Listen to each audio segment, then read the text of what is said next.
This one's my favorite. It really shows how happy we were that day. There's something about tragedy in a family that brings out the best in people. Everybody has a role to play. It was around Mother's Day in 2017. We got a call from a neighbor saying your mom was just taken to the hospital. She thought she was having a heart attack. Turns out she had kidney cancer. We were lucky enough that she just had to have surgery. She didn't have to have chemo or radiation or anything. We got her through her kidney cancer. She had surgery. Trace and my brother and I would spend nights sleeping on couches in the hospital. And Trace was complaining of a little bit of a sore back. You know, my back's a bit sore. I'm like, oh my God, we've been sleeping on couches. Early in October, her boyfriend called me, said, Trace is in the hospital.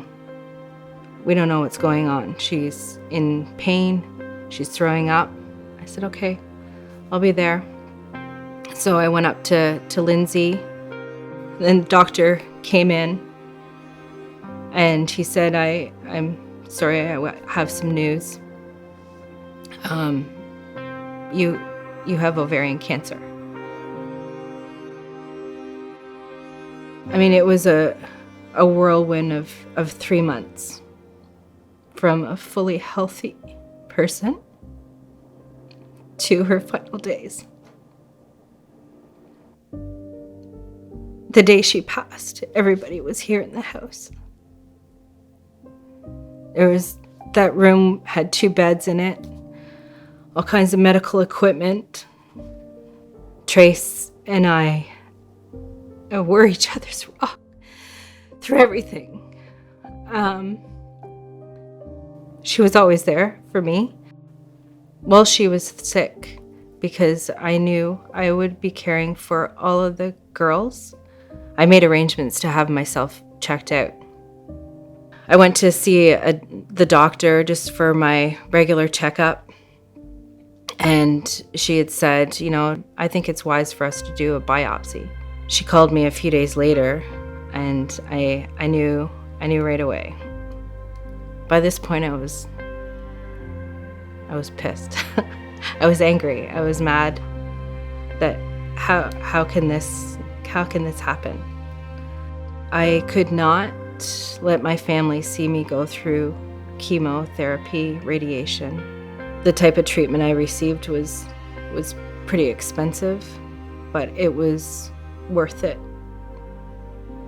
It's important to note that I am choosing to share this story, not so I'm recognized as a strong person or that I'm a victim of cancer. I'm sharing this story to prove that life can change in an instant. Nobody accounts for a tragedy in their lives. I just lost my best friend. I recognized that I needed therapy, and so did the girls. There was no amount of money too much to get them mentally right to go forward.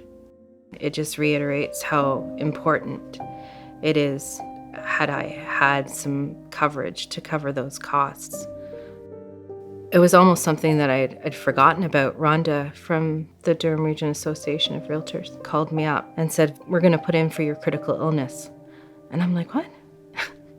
And she goes, don't worry, I've filled out all the paperwork. We just need your doctor to sign off on it, and we'll get you some financial support. It helped me take the time to be here to support my family and get better.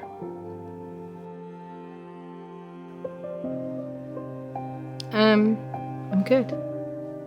I'm going to have my final scans and appointments at Princess Margaret in May. Hopefully get a cancer-free card. It's going to mean the world to my family to be able to close the door on that chapter of our lives.